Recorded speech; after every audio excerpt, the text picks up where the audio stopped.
And now, with 3 lethal words and the transcribed performance of Miss Joan Crawford, Autolite hopes once again to keep you in suspense. Mr. Lewis, Miss Winters to see you. Miss Jane Winters. Jane Winters? Jane Winters? Are you sure she said... Philip, darling. Jane? Oh, Jane, I told them downstairs at the desk. I said, you must be mistaken. It can't be Philip Lewis. He's just a story analyst.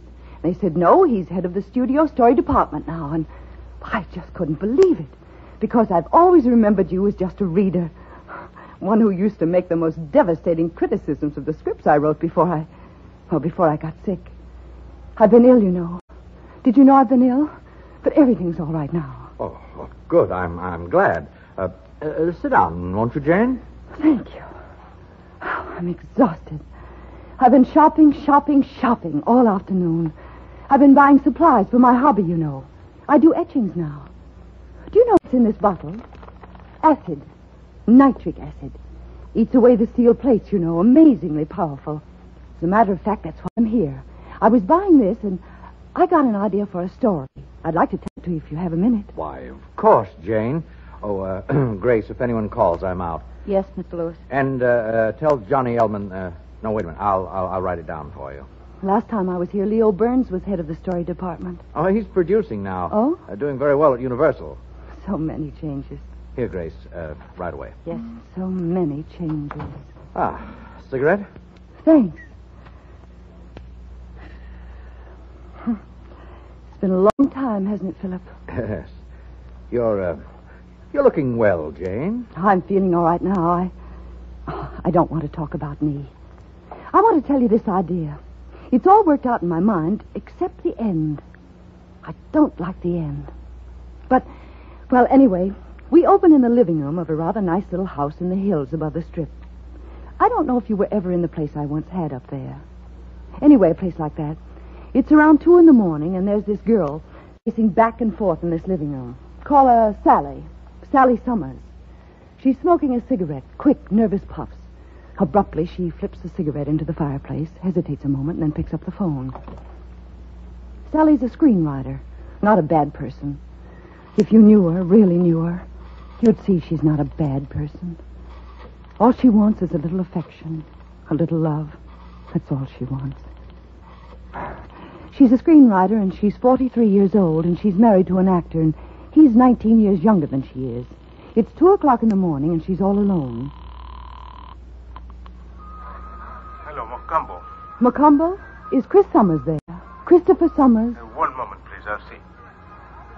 43 isn't very old. She's always taken care of herself. Looks ages younger than that. She and Chris have been married almost a year, and her whole life is wrapped up in the boy, and it's been fine till recently. Recently, it hasn't been so fine. Hello? Chris, where have you been? I've been worried sick. No, I'm sorry. Mr. Summers isn't here. Not there? Oh, thank you. She's phoned everywhere. She can't find him. It's getting later and later. And there she is in this empty house above the silent, sleeping city, and she's ready to scream. Then she hears his key in the lock. Oh, you still up? Chris, where have you been? I just about decided to call the hospitals and the police. Where have you been? I don't know, here and there. You shouldn't have waited up. But it's almost 3. I thought I didn't know what to think. I said to myself, was he in an accident at the studio? But I phoned, and they said no, you'd checked out when they finished shooting at 6. I've been driving around. I drove out to the beach, and then I went for a walk. Have you eaten, darling? Would you like something to eat? Or maybe a drink? Don't fuss over me, Sally. That's all I ask. Please don't fuss over me like a mother hen. I like to fuss over you. Sorry, I didn't realize I was doing the mother hen bit. But you might have phoned me. I didn't feel like talking to anybody. Not anybody. Chris, what happened at the studio today? What difference does it make? Tell me. You're letting it all out on me, and it's not fair. I have a right to be told. All right, I'll tell you. One of the grips had a valise full of greeting cards he was peddling. Greeting cards for Mother's Day. And Harry Minch was on the set, and you know what a kid a Harry is. And he bought one for his mother, and then he turned to me. I don't want to hear it. You'll hear it anyway. He turned to me, and he said, Chris, these Mother's Day cards are beautiful. I said I don't want to hear They're it. beautiful. He said, why don't you send one to Sally?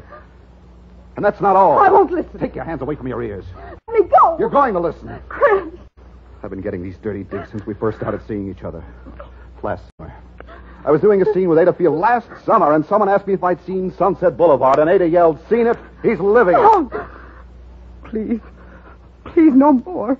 Please. So now you know. Chris. Look, we knew it wasn't going to be easy. There's knowing, and then there's knowing. Leaving the lot this evening, I ran into Harley Duke, and I braced him. How much longer am I going to be kept in small parts? I said, how much longer am I going to play third man in the posse and G-Mom? What's for dinner? He said, how can you be billed into Love's Young Dream for the Bobby Soxers while you're married to someone twice your age? Get wise, kid, he said. Get wise. That was 7-8 hours ago. Since then, I've got wise. You what? I'm leaving you. Chris, no. No. Chris, listen to me. It's not a perfect marriage. All right, so it's not a perfect marriage, but it's the only marriage we have, and you try to make it work. For better or worse. That's what he said, for better or worse. I'm leaving. That's what I came back to say. Goodbye, Sally. Chris, no, I love you. You're all I have. That's your problem. I've got my own. Chris, I won't let you. Get out of my way. Chris, I won't let you. Get out of my way. No! Chris!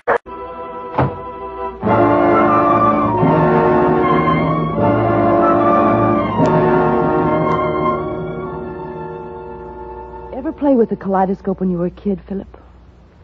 Little doohickey filled with colored beads and stones.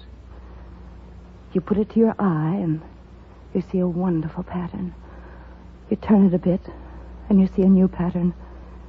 Same stones, same beads. But now they make a new pattern. Love changes to hate just like that. Sally looks about the room after Chris leaves. Her gaze falls upon a little ceramic dog he bought for her on their honeymoon in Mexico.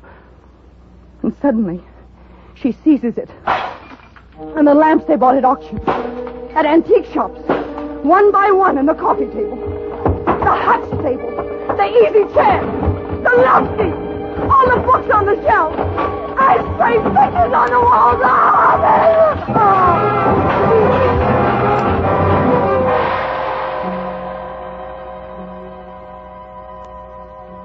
And in the morning, when her maid comes in... Miss Summers? I'll destroy him. Miss Summers, honey? I'll destroy him. I'll destroy him. I'll destroy him. Hello? Hello, Dr. Colby's office? I'll destroy him. This is Miss Summers' maid. Let me speak to the doctor. I'll destroy him.